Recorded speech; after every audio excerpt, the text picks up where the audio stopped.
വിശ്വാസത്തിൻ്റെ ഒരു കേന്ദ്രീകൃത സ്ഥാനമെന്ന നിലയിൽ സ്വത്തും അധികാരവുമെല്ലാം ക്ഷേത്ര കേന്ദ്രീകൃതമാകുന്ന ഒരു രീതിയാണ് പിന്നീട് നമ്മൾ കാണുന്നത്.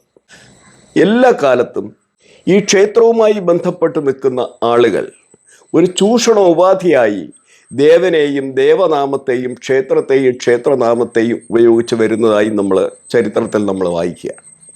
ഇതിനകത്ത് വർണ്ണ വ്യത്യാസങ്ങളൊന്നുമില്ല. ക്ഷേത്രവുമായി ബന്ധപ്പെട്ട് നിൽക്കുന്ന എല്ലാ ആളുകളും ഒരുപക്ഷെ ഇത്തരം വിശ്വാസികളെ ചൂഷണം ചെയ്യുന്നതിന് വേണ്ടി ക്ഷേത്രങ്ങൾ ഉപയോഗിച്ച് വരുന്നൊരവസ്ഥ നമ്മൾ വളരെ സൂക്ഷ്മമായി ചരിത്രം പരിശോധിക്കുന്ന ആളുകൾക്ക് മനസ്സിലാക്കാൻ പറ്റും.